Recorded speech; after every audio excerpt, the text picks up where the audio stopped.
Magandang araw sa iyo. Pinadala mo sa amin itong isang YouTube video. Isang personal na kwento ng isang lalaking na stranded dito sa Pilipinas noong kasagsagan ng COVID lockdown. Oo, taong 2020. At sa unang tingin, parang simpleng kwento lang, di ba? Isang taong gustong-gusto lang umuwi.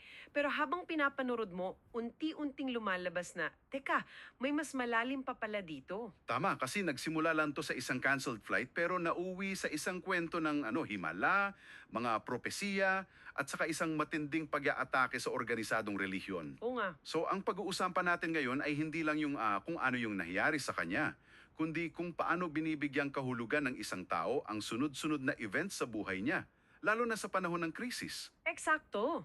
So himayin natin itong experience niya, titingnan natin kung paano ang isang simpleng problema sa biyahe ay naging pundasyon ng paniniwala niya na meron siyang direktang misyon mula sa Diyos. Halika't simulan na natin. Okay, so set muna natin yung scene. Unang bahagi ng 2020. Umuwi siya dito sa Pilipinas galing Australia. Para sa isang 4-week leave lang sana. Oo, 4 na linggo lang, pero biglang nag-lockdown. Una hanggang April 15, tapos na-extend. Hanggang April 30 tapos naging May 15 na. Sunod-sunod yung cancel ng flights niya. Kumbaga, parang nakakulong talaga siya. At kailangan nating alalahanin yung pakiramdam ng mga panahong yon, no? Total uncertainty. Walang nakakaalam kung kailan matatapos. Maraming naipit, malayo sa pamilya. Itong feeling na to, yung pagiging powerless, dito nagsimula ang lahat para sa kanya. Dito na siya umabot sa puntong sinabi na lang niya bahala na ang Diyos. Parang isang act of surrender. Oo, yun na yun. Pero ang interesting, bago pa man yung surrender na yan, may mga signs na para sa kanya. Bago pa siya lumipad pa Pilipinas, binalaan na raw siya ng amo niya tungkol sa virus. May warning na pala. Oo.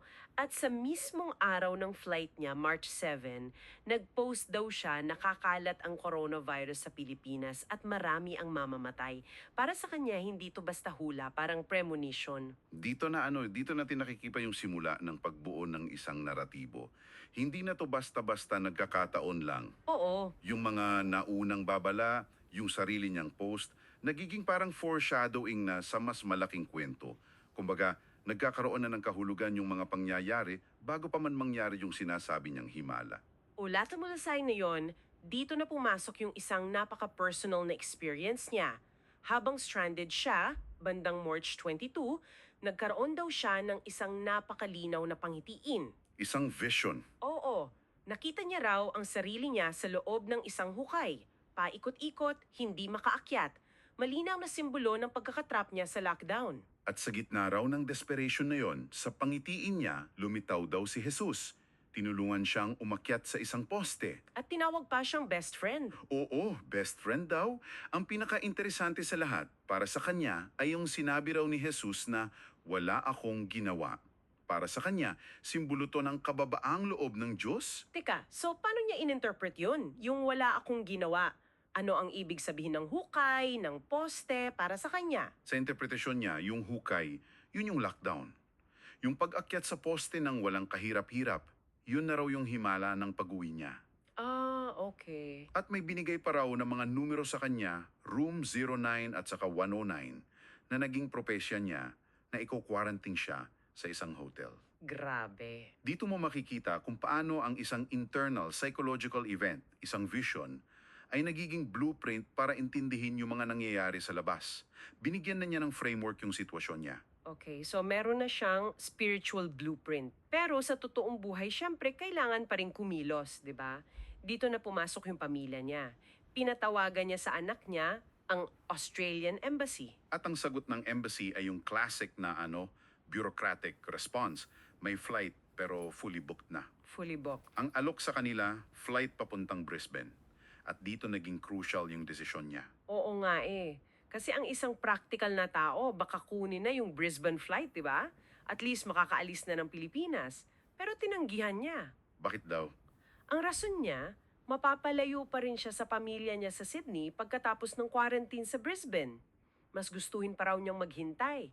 Parang counterintuitive, no? Sa isang banda, oo. Pero kung titingnan mo sa loob ng narrative na binubuo niya, it's a profound act of faith. Paanong act of faith? Yung pagtanggi sa good enough na solusyon, yung Brisbane flight, pagpakakita yun ng total na paniniwala na may darating na perfect na solusyon. Yung flight papuntang Sydney. So lalo niyang ginawang impossible yung sitwasyon. Eksakto. Para mas matindi yung himala kapag nangyari. At kinumpirma pa raw ng anak niya sa Philippine Airlines mismo. Puno na talaga, sarado na lahat ng pinto. So nasa punto na tayo ng total impossibility. At dito na nangyari yung di inaasahan. Gabi ng April 27, isang araw bago yung fully booked na flight na yon, ang PAL mismo ang tumawag sa kanya. Ayon sa kwento niya, nagmamadali pa raw yung kausap niya. Kinukumpirma kung gusto niyang kunin ang isang upuan sa Manila to Sydney flight. Dito natin nakikita yung isang classic element ng mga miracle story, Ano yun? yung Deus Ex Machina. Pagkatapos mong i-establish na imposible ang sitwasyon sa lahat ng logical na paraan, biglang may darating na solusyon galing sa di mo inaasahan. Pero para sa isang skeptiko, di ba pwedeng sabihin na, baka may nag-cancel lang last minute at nagkataon lang na siya ang sunod sa listahan? Absolutely. Pwedeng pwede. And that's the rational explanation.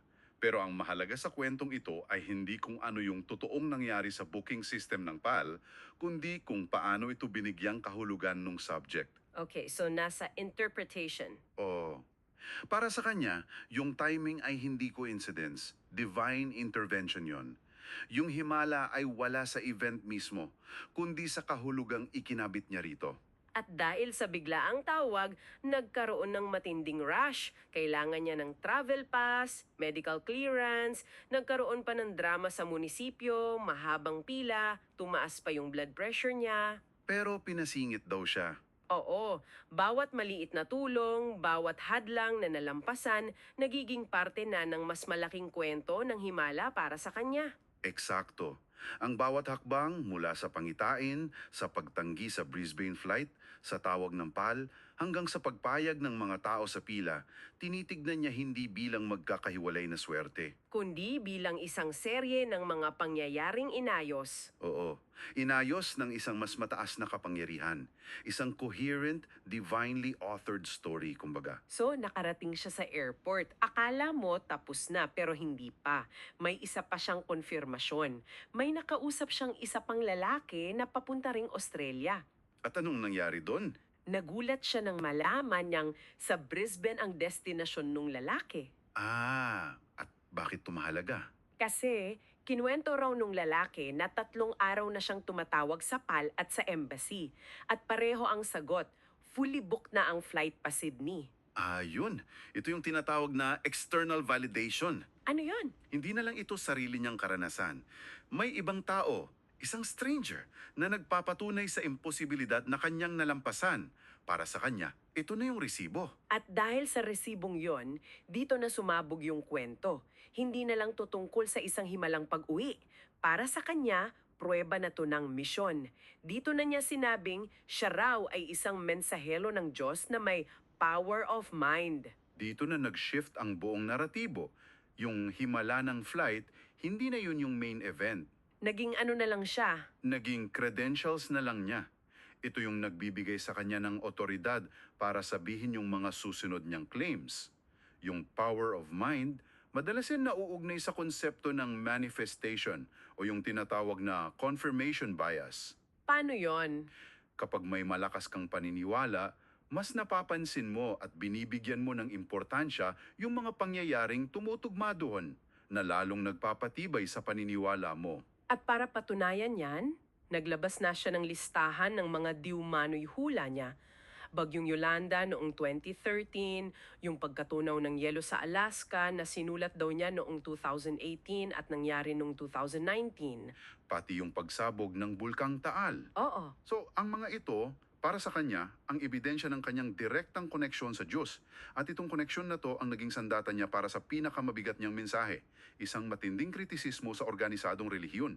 Walang preno. Walang preno niyang tinawag ng manloloko at mapanlinlang ang mga pari at pastor. Dito na talaga naging kontrobersyal. Ang mga akusasyon niya, gahaman daw sa pera at kapangyarihan ng mga nasa simbahan. At idinagdag pa niya, At ito ay ayon sa kanya na ang pagkukontra raw nila noon kay Pangulong Duterte ay tanda ng kanilang kadimunyuhan. So may political dimension na rin. Meron. Ang mga kritisismo niya ay bumabagsak sa isang uri ng paniniwala na tinatawag na anti-clericalism o personal spirituality. Hindi ito bagong ideya. Hindi. Ang sentro nito ay yung paniniwalang hindi mo kailangan ng institusyon, ng ritual, o ng pare para magkaroon ng direktang ugnayan sa Diyos. At yung personal niyang himala ang naging pinakamatibay na ebidensya niya para diyan. Gumamit pa siya ng isang very specific at napakasakit na example para patunayan yung punto niya. Binanggit niya yung daan-daang paring namatay sa COVID sa Italia. Grabe yun. Sabi niya, patunay daw ito na walang bisa ang kanilang mga dasal. At yan ay isang napaka-powerful na rhetorical strategy. Kasi ikinukumpara niya yung dalawang resulta, di ba? Oo, Sa isang banda, yung mga pari na may institusyon at ritual namatay daw sa virus. Sa kabilang banda, siya na may direktang koneksyon daw ay hindi lang nakauwi ng mahimala, kundi nakatulong pa raw. nakatulong at nakapagpagaling pa raw ng mga may sintomas ng COVID habang naka-lockdown. It's a form of, spiritual one-upmanship. So kung ganun, para sa kanya, ano ba talagang gusto ng Diyos? Kung hindi kailangan ng simbahan, anong kailangan? Dito niya nilatag yung pinakasentro ng mensahe niya at napakasimple lang nito. 3 bagay lang daw ang kailangan. Pagbabago, pagsisisi, at lubos na paniniwala. Yun lang? Yun lang. Hindi raw kailangan ng mga misa, donasyon, o anumang seremonya.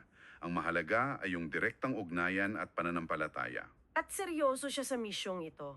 Sa video, sinabi niyang handa siyang mamatay para sa katotohanan ito. Meron pa siyang paniniwala na matagal na raw siyang gustong ipapatay ng mga pare at pastor para lang patahimikin siya. Grabe. Nagpapakita ito kung gaano kataas ang stakes para sa kanya.